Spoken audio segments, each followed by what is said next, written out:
بلال رضی اللہ تعالیٰ عنہ کا واقعہ ہے، اس کو حضرت شیخ الحدیث رحمۃ اللہ علیہ نے بھی لکھا کہ جب نبی علیہ الصلوۃ والسلام نے پردہ فرمایا تو بلال عنہ نے اذان دینی بند کر دی. کہنے لگے کہ پہلے میں اذان دیتا تھا تو نبی علیہ الصلوۃ والسلام کا دیدار بھی کرتا تھا، اب میں اگر اذان دوں گا اور دیدار نہ کر سکوں گا تو یہ چیز مجھ سے برداشت نہیں ہو سکے گی. چنانچہ ہجرت کر کے شام چلے گئے. بلاد شام کی طرف ہجرت کرنے کے مستقل فضائل ہیں، حدیث پاک سے ثابت ہے. پھر اس کے بعد انہوں نے اپنی بقیہ زندگی میں صرف 2 مرتبہ اذان دی ہے.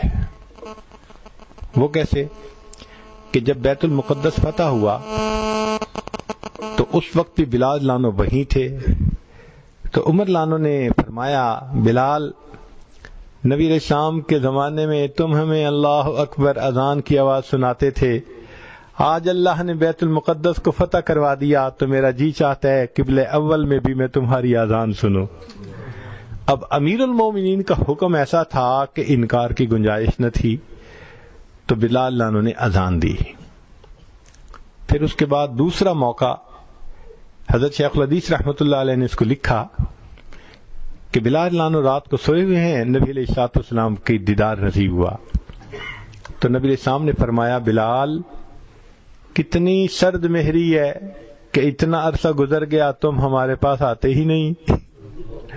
جہاں محبت ہوتی ہے وہاں محبت کے شکوے بھی ہوتے ہیں کہ بلال کتنی سرد مہری ہے، اتنا عرصہ ہو گیا تم ہمارے پاس نہیں آئے. آنکھ کھل گئی. بیوی کو کہا کہ ابھی تیاری کرو، میں نے ابھی رات میں ہی سفر کرنا ہے، صبح ہونے کا انتظار نہیں کرنا. بیوی نے گٹھڑی باندھ دی، وہ سوار ہو کے چل پڑے. مدینہ طیبہ پہنچے. مدینہ طیبہ پہنچ کے مسجد نبی میں حاضر ہوئے. نبی علیہ الصلوۃ والسلام کی خدمت میں انہوں نے سلام پیش کیا تو اتنے میں نماز کا وقت ہو گیا. اب جو صحابہ مسجد میں موجود تھے انہوں نے بلال لانو سے ریکویسٹ کی کہ آپ اذان دے دیجئے، ذرا ہمیں وہ وقت یاد آ جائے گا. فرمان لگے نہیں، میں اذان نہیں دے سکتا. اتنے میں 2 شہزادے آگے، سیدنا حسن لانو اور سیدنا حسین رضی اللہ تعالیٰ عنہ. اب حسنین کریمین نے بھی کہا کہ ہمیں نانا جان کے زمانے کی آواز سنا دیجئے. اب 2 شہزادوں کی فرمائش ایسی بات تھی کہ انکار کی گنجائش نہ تھی، تو بلال لانو نے اذان دینی شروع کر دی.